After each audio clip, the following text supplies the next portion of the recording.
Okay. Okay. Hey, hey, hey, vibrant day. Yes. And Hey. welcome to Unbox with Lucky Vibrations with Amanda and Andrea. Hey. So, yes, we know it's been a while since our last episode, but we're getting it going. We're getting it going. So, last time we were here, Andrea shared her story, and now today we will be sharing mine. So, Yes. Andrea will be asking the questions, and then after this interview, we will be bringing on some guests to share their stories as well. So, we got some treats. Yes. So, all right, let's All get right. So we're just gonna dive right into this, guys.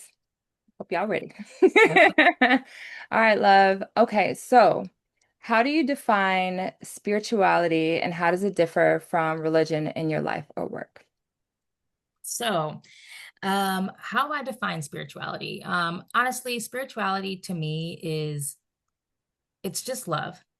Mm, It's love in every capacity and being able to see every person from for where they are, right? And so when I was in the Christian world, so for those of you who don't know, I spent a lot of time in the church. So from the ages of like, oh, let's see, what was I? 26 to about 33. I was real heavy in the church, like every Sunday. mm, On the worship team, never missed a Sunday. Actually, I think it was before 33 because I got divorced at 32 and probably a year before that. So probably 31. So like from 26 to 31, I would want to say. So um every Sunday. And it really got to a point where I just kind of started to notice that being in the church and that Christian type of love is actually very conditional. mm, And if you are not doing things the way they think you're supposed to be doing things, or living a life that they think that you're not supposed to be like they judge you, mhm, and not understanding that everybody has different stories and people come from different walks of life, um and are struggling with different things, and that religious love is very conditional, mm, and doesn't really allow space to be seen in any other light other than what they want you to be. So and then I noticed a lot of guilt and shame comes out of being in that type of environment, right? So if you are having premarital sex, or if you're, you know, um, doing things that the Bible says that you shouldn't be doing, yeah, yep. I honestly think that it breeds a lot of guilt and shame that actually reflects negatively on your personality and how you feel about yourself. So for me, spirituality is the definition of pure love, Mm, and being able to see people where they are and accept people for where they are. And it's not that you have to engage with all these people, right? You just for sure. don't, Absolutely. you don't have to be a part of things that you would not normally be a part of, but you can look at each individual situation and go, I can see why they're there. I Yeah. can see how they got there. You know what I mean?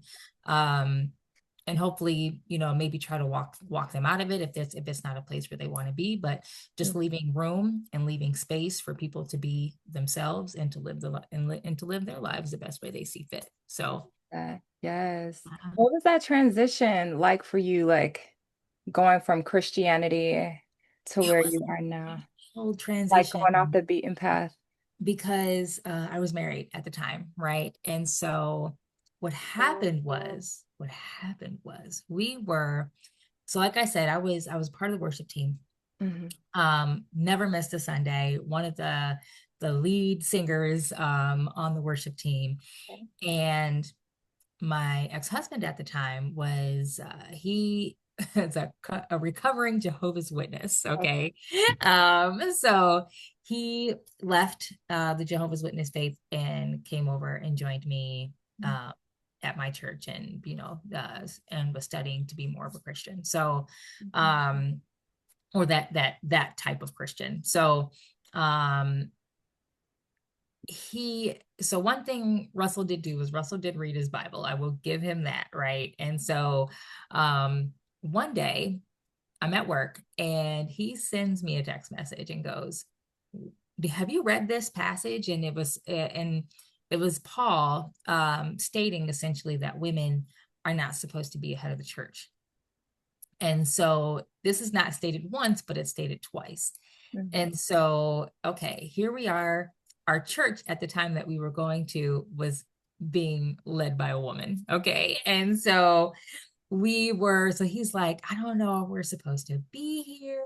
And, Mhm. I think our church is built on sand." And I'm like, listen. So my ex-husband at the time was struggling from an alcohol abuse situation. Like he was full blown alcoholic. And I'm like, he's in one of his moods and he's trying to pull me out of Mm. the church because he's feeling some way about himself. Right.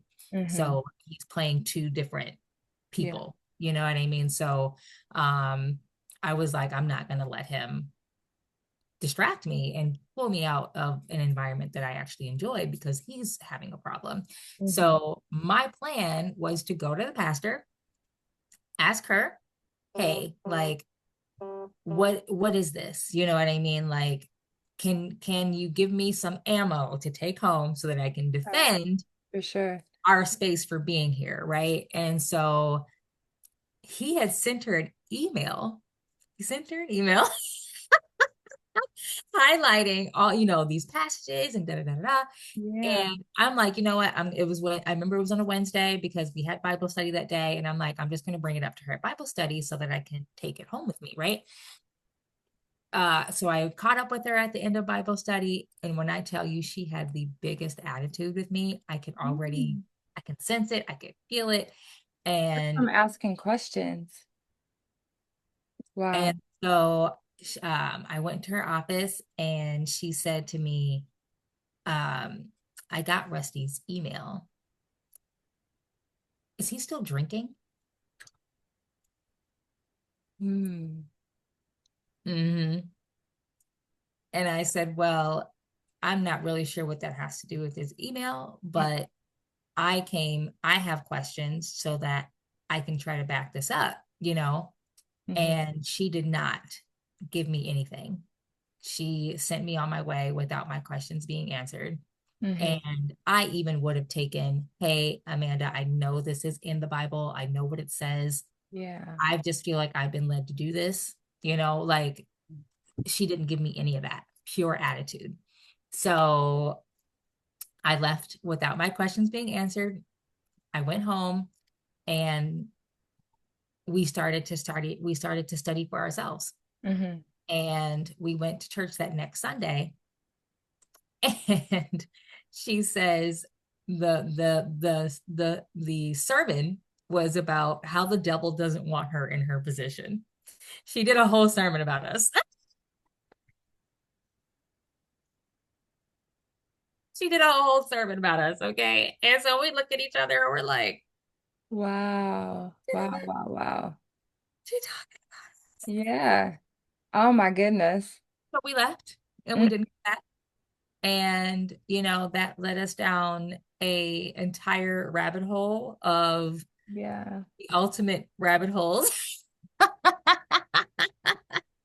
And so it was actually pretty difficult because we ended up splitting paths, my Mm. husband and I. So Mhm. he is still into the Christian religious faith, and I have kind of split off more towards spirituality. So it actually started to uh we just became unequally yoked at Mhm. that point, and that also played a role, I think, in our divorce. So Yeah. yeah, yeah. Okay. Sharing that.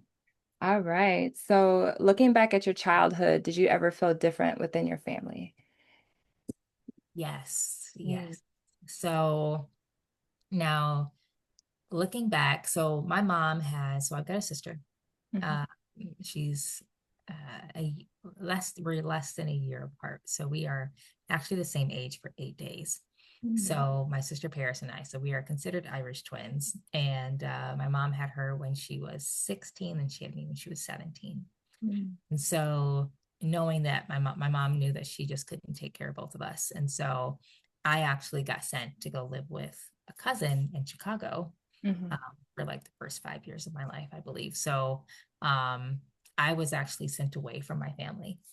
mm, Um, and my aunt couldn't have children, and so she had a family. I mean, she was married, she had a career, she had a house, and she had everything she wanted, but she couldn't have children. mhm. And so, she welcomed me into her home, and um, there was a incident with my grandmother, and everyone calls my grandmother Jo. Her name is Josephine. Yeah. And my grandmother calls one day, and my cousin answers the phone, and she goes, "Oh, hey, Joe." Um, so I heard her call her Joe, and she comes and hands me the phone, and I get on the phone and I go, "Hey, Joe." I call my grandmother Joe, and my grandma, she lost it, lost it, lost it, lost it. What are you teaching my baby? And da da da. She doesn't know me. And before I knew it, I was getting picked up to go back home to Minnesota.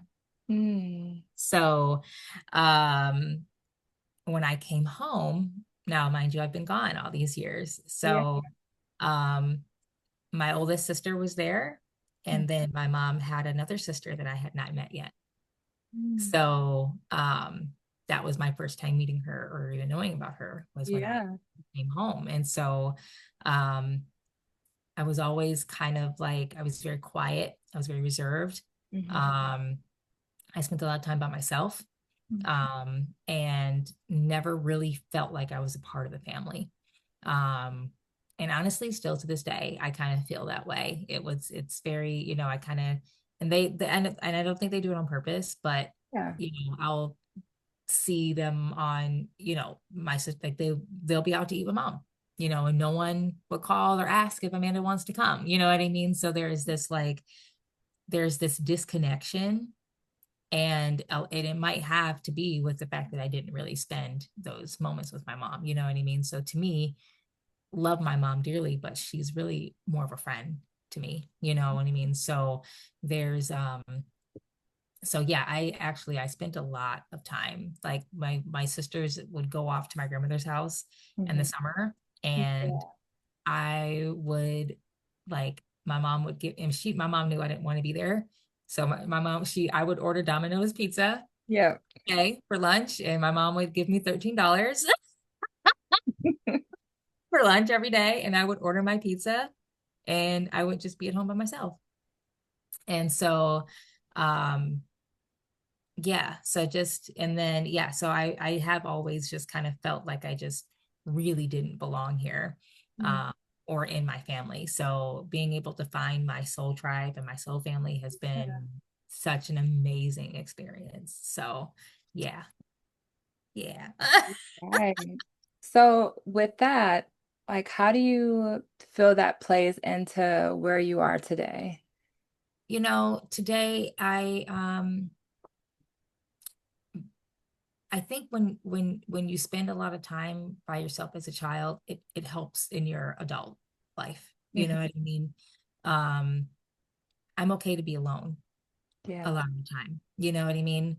Um, I'm okay if I don't fit in somewhere. Like that's I'm good. absolutely okay with it. And when I worked at Wet Seal many years ago, they had a slogan that always captured me, and it was um, what was it? Fit in, stand out, right? Mhm, So it was like this, like I was always into fashion, and I was always into these very, I always stood out, yeah. and I never really felt like I belonged to any type of group of people. Mhm. Even when I was in high school, like I just kind of I wasn't like I was popular, but I didn't belong to a group of people. Got you. No, I'm like a nomad, you know what I mean? And I can just kind of fit in no matter where I am. Hmm. And I think developing those skills as a child to just go, okay, well, I'm okay to be alone and I'm okay to be in a group, or I'm okay to be over here, to be over there. But I think I have always been authentic, which Yeah. has always allowed me, which is why I can fit into so many spaces, Hmm. and also at the same time be able to come home and be by myself, you Yeah. know. So, Love that. um, yeah, yeah. Yeah. So, A yeah, lot of people miss it, like not being able to tap into that authentic expression because they haven't spent that time alone. And it's crucial. You it's very have to important. learn to be by yourself. Very important Yeah. that alone time to be able Getting to to know hear yourself. yourself and Yep. listen to yourself, understand what you like and what you don't like without somebody else's influence. You know what I mean? It's crucial. So, Absolutely. yeah, being able to be, I think that's a superpower all on its own, to, that you probably don't recognize, for people don't recognize, but being able to be okay and being alone in your own space is an absolute superpower. So Yes. yes. Yes. All right. So we're gonna move on to the healing and the unlearning segment. So what are some of the biggest misconceptions that people have about healing and spiritual growth? So I'm gonna say, one of the reasons I wanted to start this podcast was because there was a clip that I saw on another on another from another podcast, and the woman gets up and says, "Oh, we need more Christian women because these spiritual women are loose and they don't have any morals, and all of this, right?" And and the people on the podcast are just agreeing with Affirming her, it. Yeah. and I'm going, I'm sorry, say what? You know Yeah. what I mean? Because um, what I have learned on this journey outside of Christianity is the self accountability that I have gained on this journey. Mhm. And misconceptions I think people are having is, one, that we don't believe in God, which is wild. So far from the truth. So You far, know, you're into crystals and you're into like, I'm sorry, did God not make crystals? you know? Do they not come from this beautiful earth that, he supplied them Right. for us to use, or, universe has supplied them for us to use. Um, so a huge misconception is that we don't believe in God.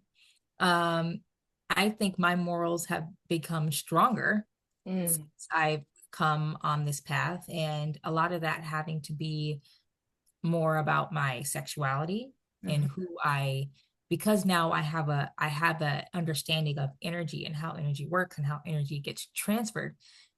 I am way less open to sharing my energy with other people. mhm. That's just not something that's taught. You're taught not to have sex, but you're not taught why, Right. The right? And energetic hygiene portion. yeah, Totally missed. Yeah. other than, save sex for marriage types, you know what I mean? But then again, who are you marrying? Is the person you're marrying somebody that you should even be mixing your energy with? You know what I mean? They talk about being equally yoked, but what is equally yoked actually? What does it mean? Yes. It means it's such a broad term that anybody can translate that into whatever it is that they think. Mm, Somebody might think equally yoked could mean that we have matching credit scores. You know what I mean? Like, right. It's yeah, so layered. same amount of money in the bank. You know what I mean? Does Mhm. equally yoked mean that we like the same movies and we eat the same food? What does it mean?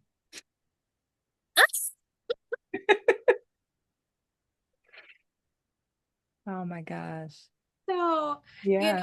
and so yeah, so I really think the a big misconception, one of those, though technically really those two, is that we don't believe in God and that we are loose with our bodies, and like we don't shave or we don't wear deodorant. You know what I mean? Like there are people who are in this community who are that way, but it's Yeah. not a generality for everybody who is in this community. So, the people who are not in this community need to know that we are not a monolith. Mm. You know what I mean? We're not all into the same things. There are different aspects, just like there are different aspects of Christianity, right? Like some people go to church on Sundays and some people go to church on Saturdays. You know what I mean? Like, okay, everything is okay. Everyone's doing the thing that is best for them. But we're not a monolith, and we do believe in God, probably more than most Christians. So All around us in yes, every single thing, you know? And I just love like when you come into a knowing about that, like how deeply you are able to connect with people from all walks of life and how you can connect with nature in a deeper way, you yeah. know? So To see the beauty in everything that is created everything. is, Yeah. I used to like even now, like when a bee lands on me, Mm. it's like a kiss now. And I used to be like, you know what I mean? And now I'm like, Yeah. That's a sign you feel my more like, sweetness. and I'm like, I know, look.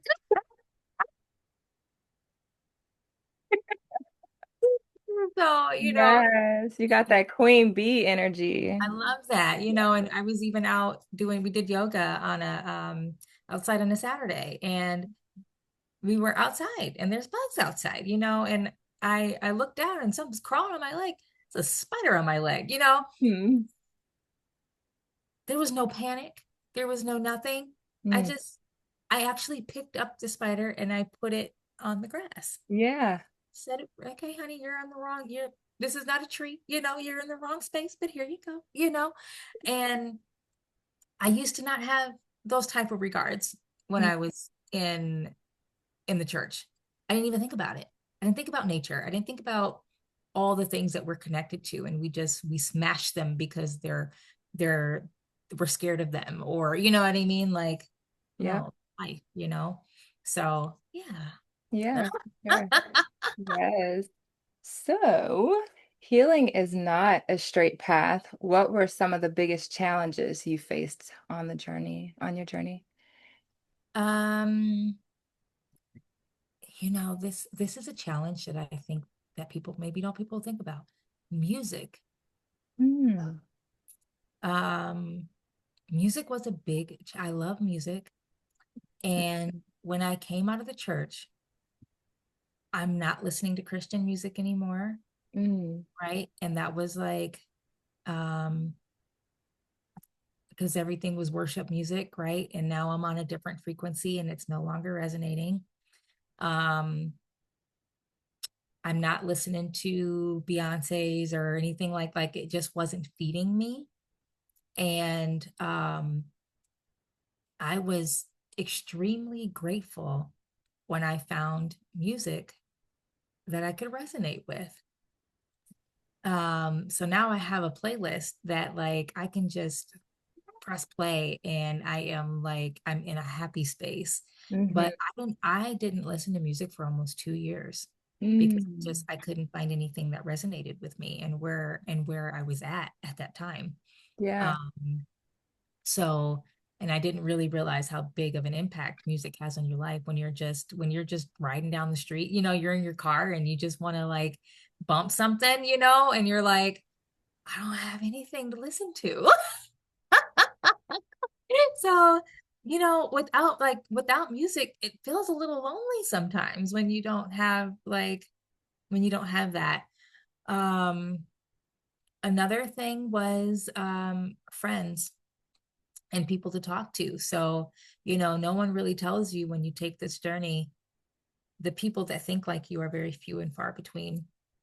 And unless you have someone, really, unless you know that somebody thinks like you might not know that somebody thinks like you know what I mean? Because we may or may not talk about it, or you might find out through conversation that somebody might have some same beliefs as you, but um, I don't have a big community here in Minnesota.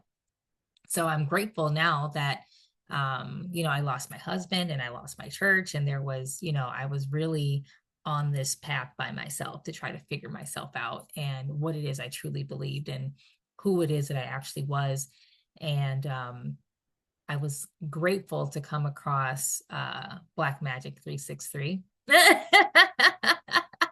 on my journey. My sister actually introduced me to that YouTube channel.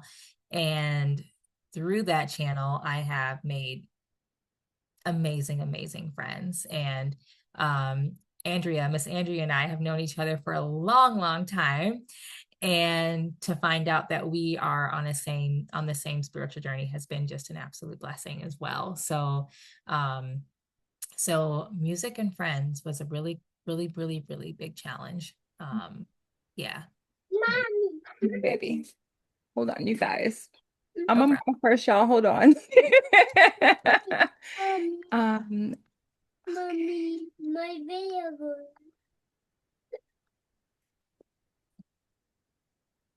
okay. Yes. Okay, so we left off with you talking about resonance and friends, and that is so crucial within all of this. Like being able to tap into frequency and vibration and feel the nuances of that, like within music, and say, nope, I'm not about to be programmed by this song and the words that they have going on up in this. Absolutely not. Just had a conversation and I turned on the radio. The radio was just on in my car the other day. I was going to the gas station and I didn't plug my phone in or anything. Mhm. And I tuned in to what was actually playing because I wasn't actually listening to what was on the radio. And that anxiety song was on.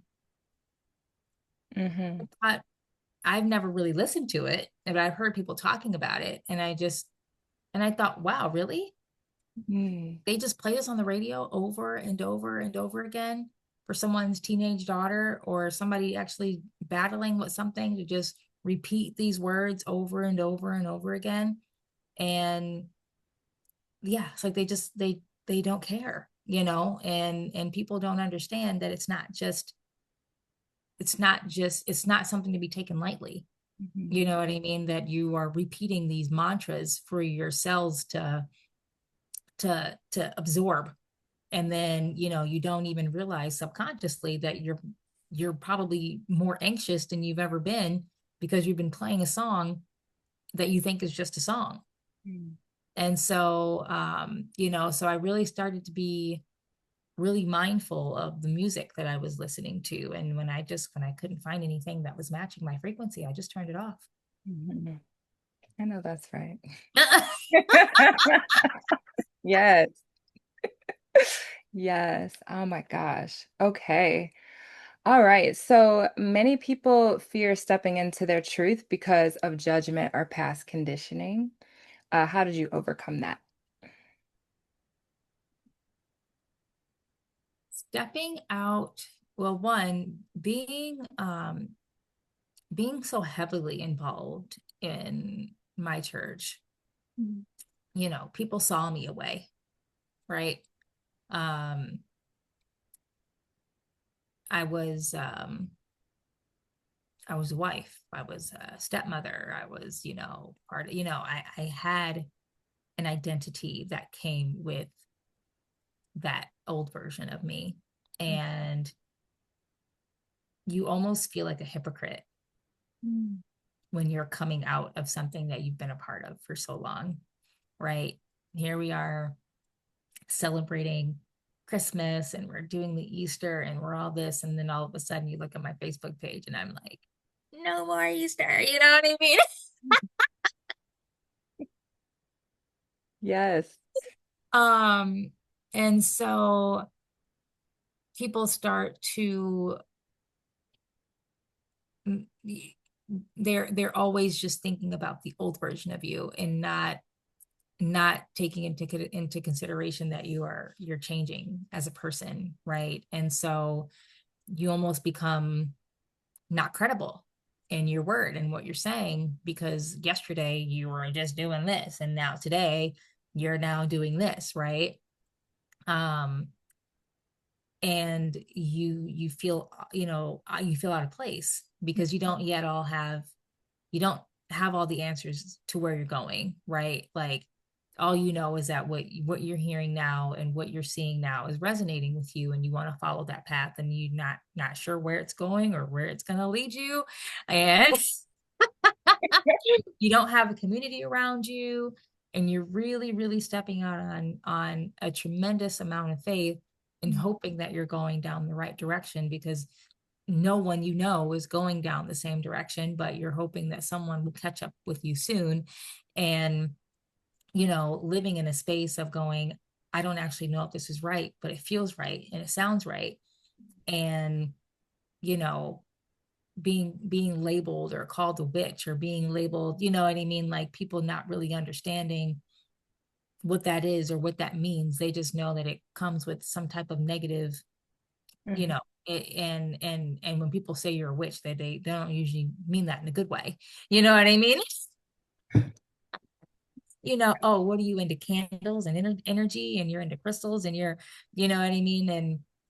Um and especially when I started to do my Reiki and my energy work, right? um I've got family members who will not get sessions with me, because they don't understand what I do. Mm. And so, being being judged on, your life's work, and the people that you spend time with, and the people that are supposed to, know you and understand you the best, don't really know you or understand you at all, you know what I mean? And so, um yeah, it's an interesting path, especially when you're first coming into it, because like I said, you don't really know what you believe yet. You just know that what you once believed is something that you don't believe anymore.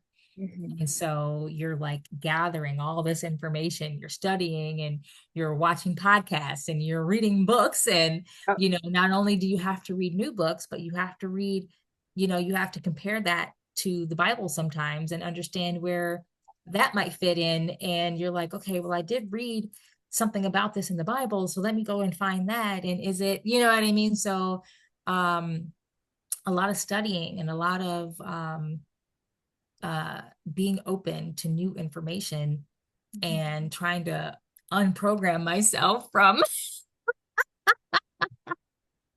Yes. from where I was before, and understanding that that's going to come with losing people, and it's going to come with being lonely, and it's going to come, you know what I mean? It comes with so many things to travel this path, and it's uncomfortable. Mhm. And, but I can 100% say that I'm happy to be here. So, For sure. For sure. So, for the people who are starting out on their journey, what could they do to help them with the transition from being in such a heavily indoctrinated space to operating like within the spiritual path, like trusting the unknown and going with their subtle body cues and like what does that look like? I would honestly say, I feel like meditation and being out in nature as much as possible Mhm. is just, it's a huge part of being able to listen to yourself, because, I firmly believe that we have all the answers that we need within us. And when you stop asking other people their opinions, and when you stop caring about what other people have to say about you, um, going into that space of meditation, 5, 10, 15, 20, 30 minutes, an hour, however much time you have, will allow you to hear yourself. Mhm. And when I was in that space of meditation, I could actually hear my thoughts. And when you become aware of what you're thinking, it is a game changer. Mhm. Like, it is so I remember I was trying to do, I forgot what it is I was trying to put together, or I think I was in the middle of starting Lucky Vibrations. And um, there was a thought that came up that said, nobody is going to want this.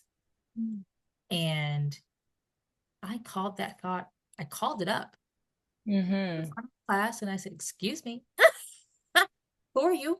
Mm-hmm. And why are you here?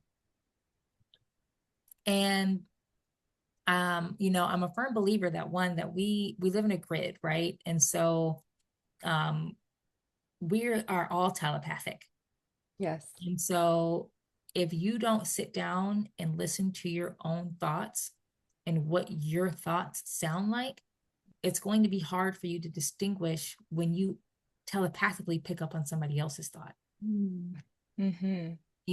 and so somebody else's thought can give you anxiety, it can give you depression, and you're acting and feeling about a thought that doesn't even belong to you. So when you're sitting in a space in the quiet, in yourself, you know what you think, you know what your inner voice sounds like. So then when something else starts to creep in, you can go, whoa, whoa, whoa, hold on. Yep. Intruder alert. Get out the door. Who are you and why are you here? Why are you here? You can leave now. Yep. Access denied. No,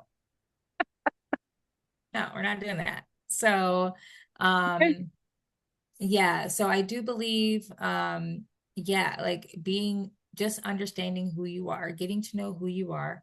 And if you can find people, even if they're not in the same state as you, that you can connect with to talk and to bounce ideas off of, and to not feel crazy when you have some crazy theory, you know what I mean? Because I can tell you, I've had some crazy theories, and I call my friends like, what do y'all think about this?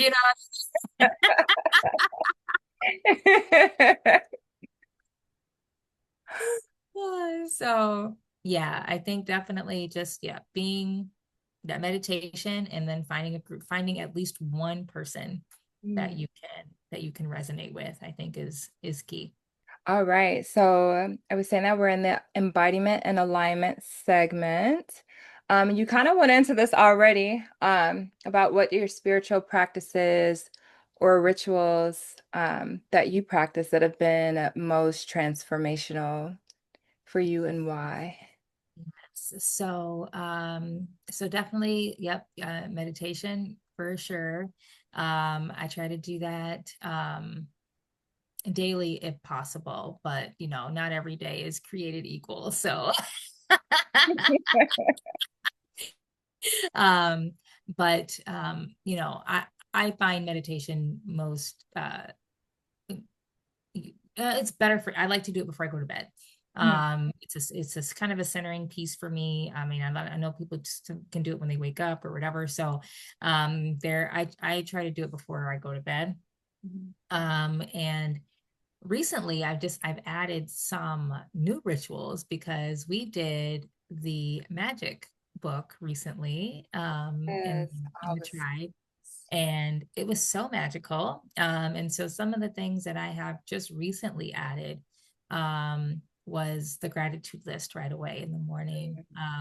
Just being grateful for all the things that I have and all the things that I want, and you know what I mean. And then going throughout my day before I go to bed to find those beautiful memories that I have created throughout the day. So yes, so one, meditation, the gratitude, right away in the morning, and then finding those events through the day that have brought me joy. Because we can pick a bad, as humans, I think that we're prone to finding the bad stuff, right? Like, Mhm. you had an amazing day, and then someone yells at you in traffic, and then someone goes, "How was your day?" You're like, "There's half a Yeah, traffic." You completely just forget about all the great stuff that's happened today, and you're way over focused the head. on one thing. So yeah, I think just finding the magic throughout the day, and even the fact that we are that we get a chance to be here today. And, you know, this is magic, you know, Andrea being where she is and me being where I am. And here we are in the same room together, magic, um, and I know, Forrest is a busybody, but the fact that he is here and he's able to throw on some headphones and, Yep.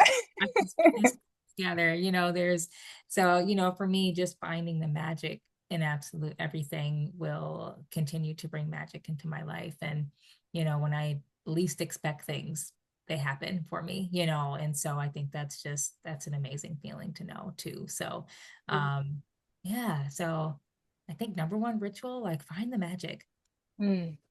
Uh, and and play.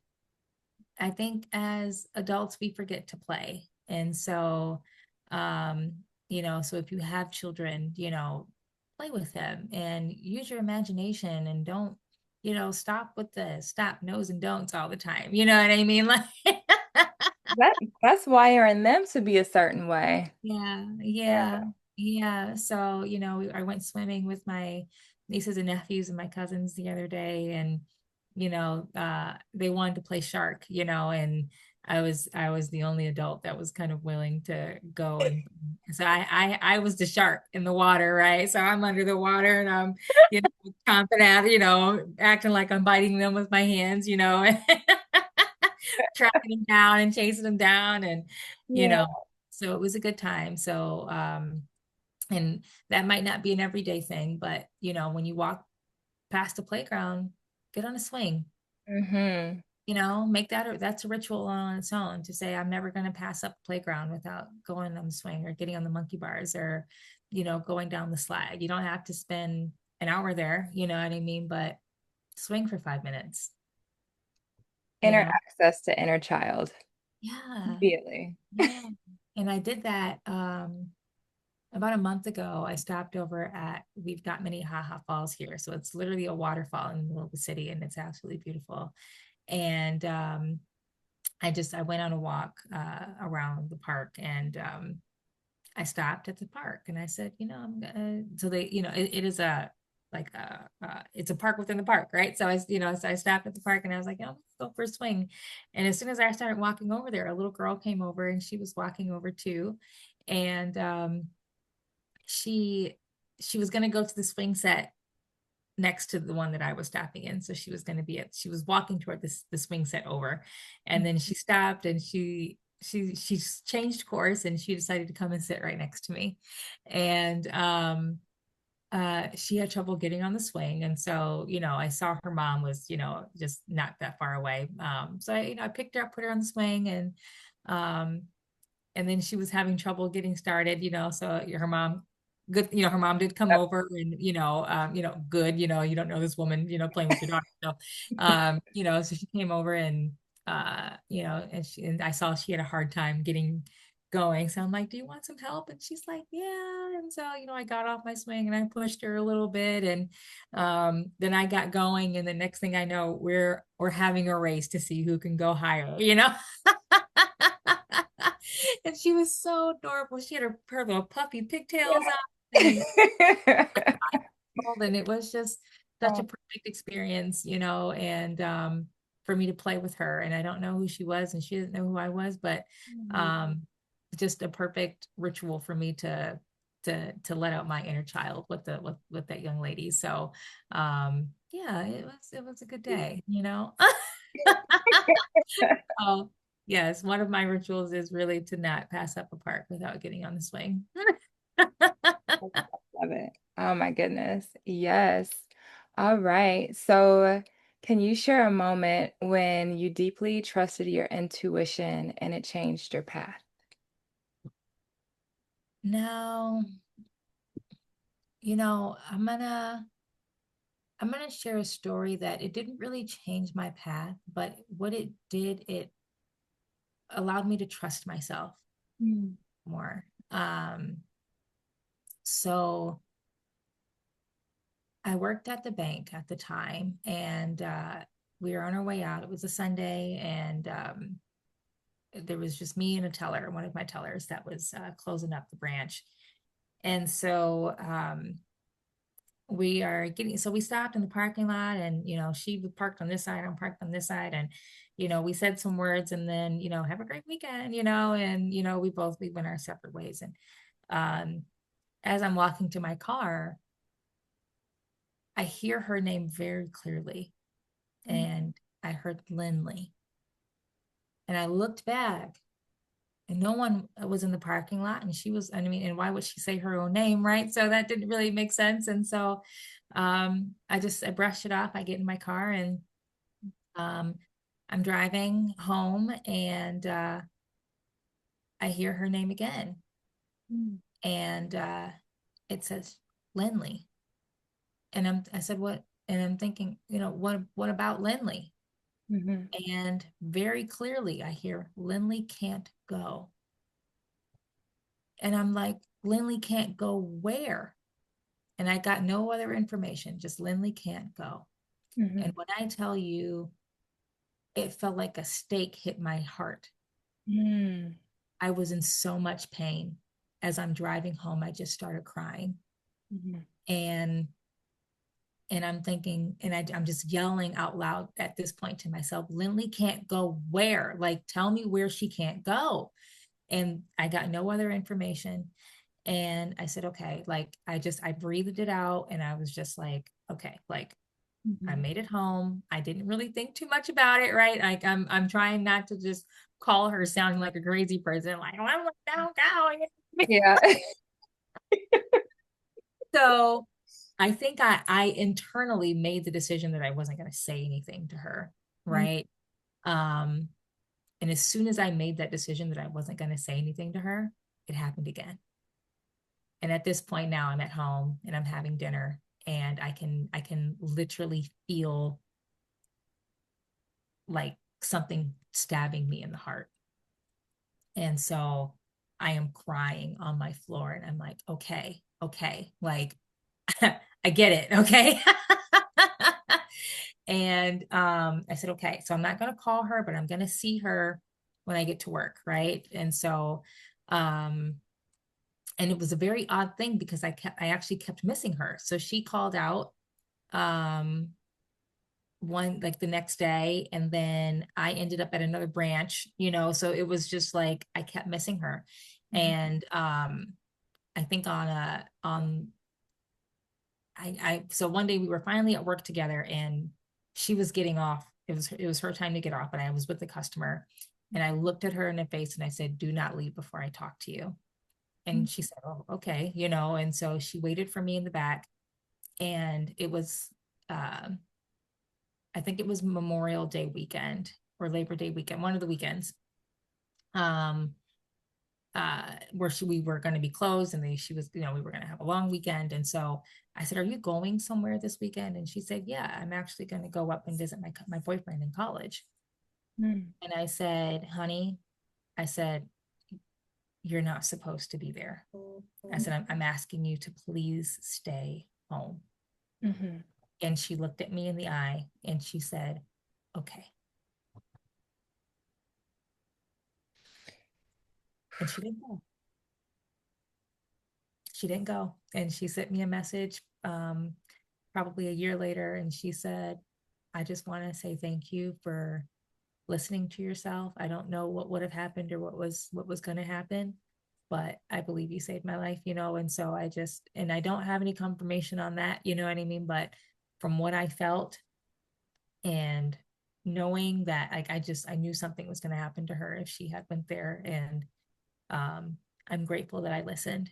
And just a year ago, I was listening to a podcast, and the guy said he got the same message I got for a bouncer that he knew at a nightclub. And he goes, "I don't know this guy. This guy doesn't have any reason to listen to me." And so he never relayed the message. The guy was supposed to stay home that weekend. He got the message that he needed to stay home that weekend, and he didn't give it to him. And he was murdered that weekend. And I just about cried hearing that podcast because it was literally the same Yeah. story, and except where he never relayed the message. And so I'm grateful to see her wedding pictures. She just got married, and so, and so I think that that moment um taught me to trust my intuition and trust myself. So, yeah. Okay. All right. So, how do you stay grounded and aligned when things feel chaotic or uncertain in life? One thing that I actually repeat to myself often when I'm just not sure, right? Because I think life definitely comes with surprises and twists and turns, and you're not really sure where you're going to end up, right? And so, um, one thing I say to myself is that I have always been taken care of, Mm. no matter where I'm at in life, no matter how much money I have or how much money I don't have, no matter where I'm living, no matter what. Like, I have always had what I have needed to be okay.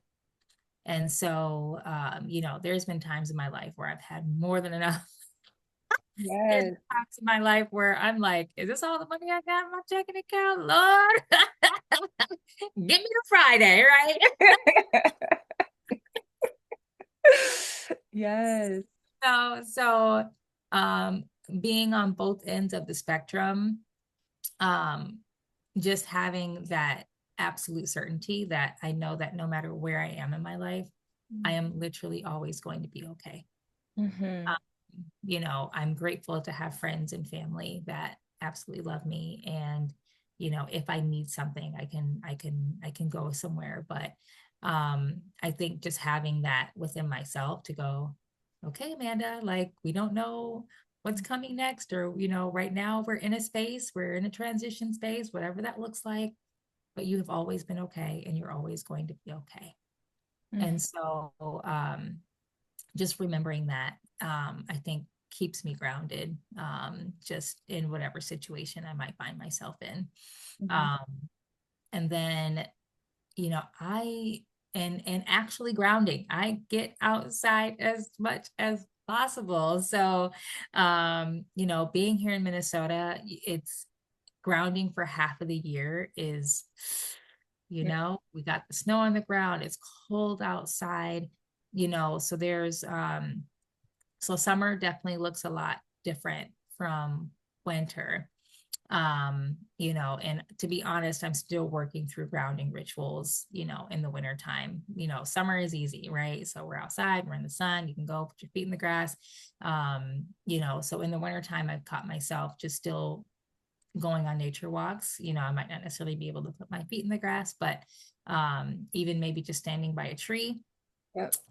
and being able to do that, but still going for a walk and being outside and taking in that fresh air as much as possible. Because um, there's something about just being outside and being in nature that just, like the trees just take away all the stuff. I just feel like, so yeah, so those are just, a few rituals that I think that I have that definitely keep me grounded. And also, again, we'll go back to friends. You know what I mean? When you are off on a deep end, or or you've got something going on or something coming up, and to have people stand in the space with you Mm. is so powerful. So Safe space. very safe to go, Amanda, like, girl, you are powerful. Amanda, you are blessed. You know what I mean? To sometimes you just might need people to remind you who you are when you're not sure. Yeah. So, for sure, like just keeping at least one good friend around, Mm. making sure you reminding yourself that you are good no matter where you're at or what you're doing, and then getting outside in nature as much as possible Yes. How does one cultivate that safe space within themselves. within themselves and with other people to get to the point to where they're like open with where they are? I think trying not to, not like, and I think that really comes with operating in authenticity, Hmm. right? Because when you're hiding aspects of yourself from yourself. Not being honest about who you are or what you want or what you're doing, you create a mask for yourself. And those masks can create anxiety and they can create depression. And when you're in those states, your thoughts are automatically drowned out and overbearing, from the things that you're hiding. So I think honestly, letting go, or I think a lot of anxiety comes from and depression comes from people pleasing, Mm. trying to keep other people happy with what it is that we're doing with their actions, and understanding that you can't please everybody else. You can't please a lot of people. Somebody is always going to have a problem with what you're doing, right? Like, so cultivating peace within yourself really looks like you aligning with what it is you want and who you truly are. Mm. And if you're like, well, I don't really know what I want, like I bet you kind of really do know what you want. You're Mm. just scared to say it out loud because you're afraid of what other people might think about what it is that you want, right? It might go against, you know, girl, don't you got a college degree in law, but you want to go open up a wellness practice? Like those are two different things, right? Like, so you built an identity over here, but your new identity is pushing you this way. Yeah, that's speaking into what you mentioned earlier about people being so attached to you within a construct. They're so attached to you operating within this certain identity that when you're able to shift and pivot into another space, they don't know how to really take that. Right. You know? So Right. yeah, I can definitely see where authenticity is super key, like when things get to that point, because you can be your own North Star and Mhm. not be, swayed by those projections. Yeah. Yeah. And listening to your body when a feeling comes up, Mm. right? Because we might think that something is anxiety or depression or something. But really it's just your body giving off a warning signal to say, hey, like, we don't really like this. Mm. You know what I mean? And in catching yourself in moments when when you're about to act on a behavior that isn't conducive to the path that you're on, right? Mm. um and I'll give an example of this. So like it was probably about a month ago. I was like, I'm not really one to drink at home, right? Like I'm a social drinker. I'll have a glass of wine while I'm out or something like that. I usually keep wine in the house just in case I have people over, if I'm going somewhere and I need to bring something, you know what I mean? Um, and I was like, yeah, like maybe I'll have a glass of wine, and I think I had some edibles around the house somewhere. And I was like, Yeah. maybe or maybe I'll get an edible. And so I'm because I'm going back and forth between both of these substances, really is what they are, right? I'm like, okay, like why am I craving alcohol and why am I craving maybe an edible? And Mm. at the end of it, I go, I think I need some intimacy. Was like, like I just feel like I need a hug, or I need to be touched, or I needed some thing, right? And so I just said, okay, I don't really, I think I was using those things as a distraction from what it is that I actually needed. And Mm. so I just sat down and I hugged myself and I just kissed myself a little, and I'm just like, girl, Yes. no, you don't need anybody to do that for you. Yeah. You can do it yourself, Figure and it's, yourself. yeah. And I'm not saying that, of course, human touch and human connection is very important, to us as humans. But I think in the past, I would have called somebody. I would have ended up in somebody's bed, possibly. You know what I mean? Because I was looking for some outsource of touch and love. And then you end up in someone else's space who doesn't really love you, Mm. right? You just needed to be touched. And so but you're really looking for intimacy, not just the touch. You know what I mean? So sometimes I think as women, we we get intimacy and sex confused, Mm. Whew. you know? And Yes. so you're like, all I really wanted was somebody to come over here and maybe cuddle with me a little bit. But because you have set the expectation of the relationship is he's going to come over, we're going to have sex, Mm, right? You almost feel like you need to give up the sex before you can get the intimacy, and mm, the or and the sex isn't really what you wanted to begin with, right? And then he leaves, or he's not, he doesn't live there, or maybe he's got, probably dealing with a guy who's got multiple women on his, you know what I mean? And so he gets up, he leaves. You just gave out sex and you never got the intimacy. mm. So I think so just catching that feeling in the you know in the moment to go, okay, like what is it that I actually need right now? Yeah, I love that. It just takes being in tune with the body to a whole other level, to where you don't have to outsource from something that you can give yourself like immediately. So I love that. Hugs. All the kisses. Yes. Oh, please on your end.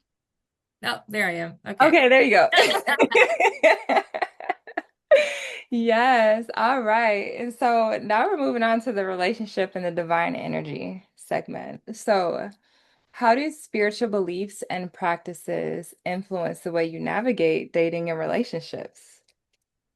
No one really told you, no one told you that when you enter this space Mm, as a single person, my gosh, okay. Um, I'm not saying that the men don't exist because I know they do. hmm If you're not in the space with these men, which I'm grateful to have Black Magic 363 again, because we are a community of like-minded individuals, right? Um, but I can tell you that there are things on my list that were not on my list even 3 years ago, mm, right? And so, um, and when we talked about that equally yoked portion earlier, right? You go, okay, what does equally yoked mean to me? mm, Um, you know, I'm not a Christian woman, and I'm not going to church every Sunday with a Christian man. And so you have people now who are saying that they're Christians, but they're not, right? They don't even really know what that means. It mm. just sounds good. You know Yeah. what I mean? And um, so now, you watch that Pop the Balloon show and everybody goes, I need a God-fearing woman and a God-fearing man. And anytime somebody says that and people start popping, it's like, oh, like they're of the devil. You know what I mean? Like, oh, okay. It's like, so this is what's wrong with the world. People don't Um, want God-fearing women and God-fearing men. So um this space in dating has definitely, it's been interesting because things that I didn't look for before are things that I look for now. And that spirituality, and not that I need somebody to believe 100% what I believe in, um, but I do require somebody who's open to what it is I believe in, and not putting any judgment on it, and and can be somewhat curious mm, about the growth that comes along with this journey if they haven't yet gone through it themselves. But also you want somebody that's gone through the journey on their own, right? And so there's this, because there's a lot of healing that goes into being on this journey. And so if you are um entwined with somebody who hasn't gone through their own healing journey, and you've done all the work on your end, you're now too you're not you're yeah. you know what I mean? So you're messing with traumatized people who haven't gone through their healing. Yeah. And as Virgo women, the Virgo women that we are,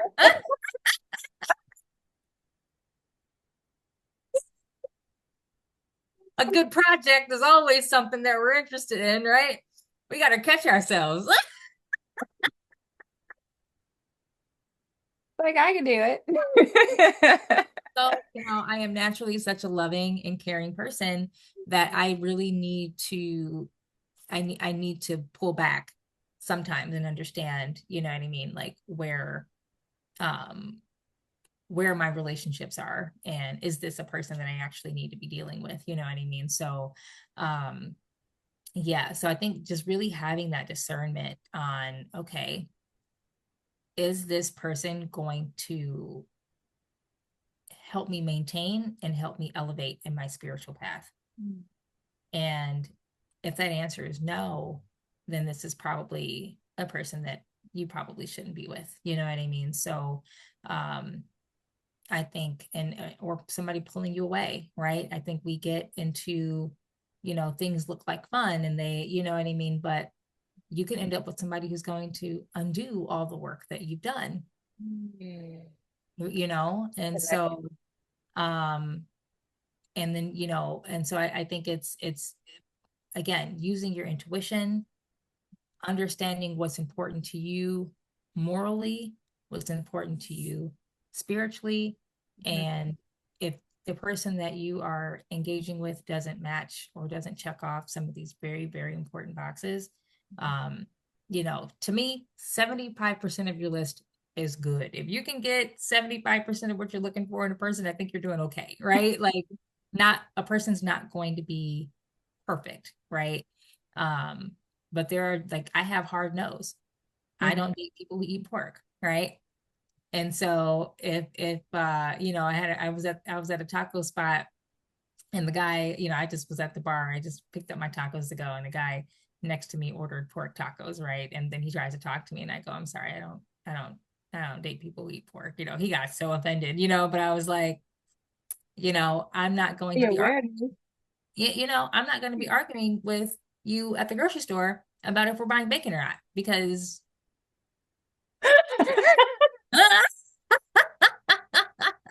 We're not doing that. we're not doing that. We're not doing that. You know what I mean? Um, so even just as wild as and it's not even wild, but it's just something as even as simple as diet. You know Mm. what I mean? Like, my ex-husband, again, like I said, had an alcohol issue, you know what I mean? And so that's something that I look for. There's do you have is he calm? Does he have ways to ground himself? You know what I mean? When things are not going well, or he's going through something, you know what I mean? So how he treats his mother, how he treats people around, you know what I mean? Like, these are all things that I don't think I ever really considered before, um, that I do consider now. And so um, listening to somebody and how they speak Mm. about themselves, and having a man that's got some goals and some ambition, you know what I mean? And so, I've learned throughout my life that being with a man who doesn't have a purpose is very dangerous, Mm. Mm. and um, can ultimately be detrimental to you because he doesn't know what he's supposed to be doing. Right? And so you don't have anything to, there's no north, there's no compass, there's no nothing. We're just, most likely going to work, having sex and eating. You know what I mean? Like, that's Yep. Yeah. so yeah, I definitely think that understanding who I am as a person, understanding what's important to me, you know, um, things, and then taking your past experiences into consideration to understand what you like and what you don't like. We are here for experience. And if you don't learn from the experiences that you've had in the past and go, okay, I've had this experience. It wasn't something that I care for. I don't care to go through it again. Mhm. So, again, with the drinking, I married an alcoholic. I don't want somebody who needs to be drunk. Mm. It's a complete turn off to me. Mhm. Absolutely not. I don't want anybody actually that has addictive personality issues. Yeah. So if you smoke too much, if you gamble too much, if you drink too much, if there's not a healthy balance in what it is that you're doing with yourself, I'm Mhm. going to say, okay, this person has addictive personality traits, Mm. and I don't want to be involved with that because it's something that I've already experienced. Right. So, um, yeah, so it being on this journey will definitely open your eyes to things that you have never really considered before. Mhm. And even really down to the music that somebody listens to, right? If you're listening, if you're in a car and you're got heavy metal music and the guy is like screaming on, and you're like, oh my God, you know what I mean? Yeah. My frequency can't even listen to the music that you listen to. Yeah. Yep. So, I know it can be difficult now, but also easy, because we live in a world now where dating is open to the world, you know what I mean? Like, so you can meet people. That's not the problem, but also just being aware of the people that you're letting into your sphere after you've done so much work. And after I've done so much work. So we don't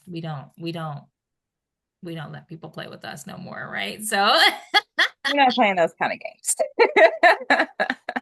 Mm-mm. you know, Yes. yeah. So, what role do you believe the divine feminine or masculine energy plays in our collective healing? Um, a really big role, especially in our melanated community. I really believe that we need to find balance within our masculine and our feminine energy. And um and to me, that looks like family. Mm. We need to get back to family. And I'm not even really saying like whole marriage, like government marriage, right? Because that's something that we are becoming hip to, you know what I mean, to the whole cycle of things. But when you find a person that you like, and that and you can love people, but I'm actually like, when you find somebody that you like spending time with them, you like talking to them, like you've got that best friend type energy, and you can sit up for hours and be in each other's space, and not even really even say a word to each other, but just know that you're taken care of, and you're loved, and this person is going to support you and whatever it is that you do, you know what I mean. There's um build from that. I think we've been kind of brainwashed in such an odd way. We don't choose the person that chooses us. And Yep. we kind of go for the things that seem to be a little harder to obtain for some reason. And I think that might be probably dealing with abandonment, or people have kind of certain issues that they're dealing with. But you know try to just find somebody that you enjoy, and and matches some of the things that you want in your life, and see where it goes, Mm. and focus on a person, you know what I mean? And because when you got this person and this person, this person, and this person, it can be hard Energy everywhere. Yeah. together. But I honestly think that the key to us healing our community is that partnership between the man and the woman, and bringing in well-rounded children who have both parents in the household. And one thing, I don't have children yet, and from a very, very, very, very young age, I have always wanted my children to know that mom and dad are down the hall. Mm. Both of us are here. Mhm. And I will not I will not have children unless I know that I can provide them with that environment, because to me it's not fair. Mhm. And I know that you can start off in a relationship with the best intentions, and I know that things can go south or go bad, after children have been made. But nowadays we're making children in very chaotic environments. Mm. We're having children with our situationships. You know what I mean? Like, you're not even with this person. You know nothing about this person. This person knows nothing about you. Mm. You don't even talk. It might be a very fake conversation before you get started on what it is that you came here for. Hey, how was your day? What are you up to? What's new? Like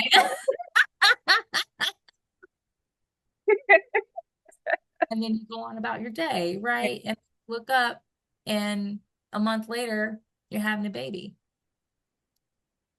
And now you have to try to parent with somebody who you don't know They and don't know someone who you, doesn't know you don't know you. them. Yep. And then you don't even really know the child. Mm. You don't know the mannerisms of this person. You don't know what they're attached to. You don't know how they spend their day to day and what they're thinking on a daily basis. Mm. And now you're having children with the person with somebody who and you have to try to figure this person out through the child. Mm. And so, now you find you're frustrated with your kids and oh, did I freeze? There I am. Okay. Yep. So, Yep. you're frustrated with your kids and you don't know why they're doing these things or where they got this from. They're like little sponges. They're taking notes.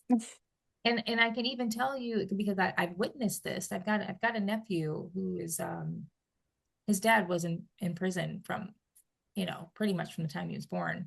And his dad is still in prison, 20 something years later, and I took my nephew to go see his father when he was about 16. And my nephew's never seen his dad. He's never met his dad. So this was for their first time meeting each other. Same mannerisms, the way they sat, the way they held their face, the way they talked, the way they walked. Got it from his dad. It's in the DNA. Mhm. And so, so yeah, so I'm a firm believer really at this point is, we have to get our family structure together. And that's going to be how we are going to raise the frequency of our people, raise the frequency of our children, raise the frequency of our community. Um, and that's, so I'm in hopes that I will and knowing that I'll, be able to find that union, um, again. But I think it starts there. Mhm. For sure. Okay. All right. So, in closing, for integration and higher self, if you could go back and give your younger self one message from your higher self, what would it be and why? Hmm.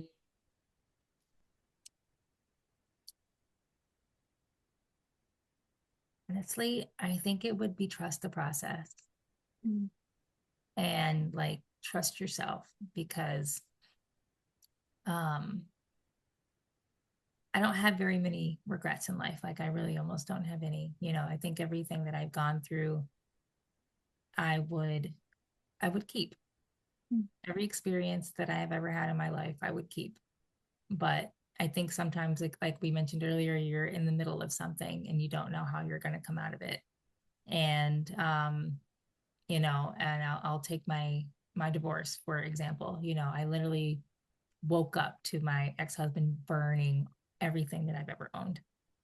And we had made the decision that we were going to get a divorce that night, the night before. And I wake up and my clothes are on fire, my awards are on fire, everything's burning up.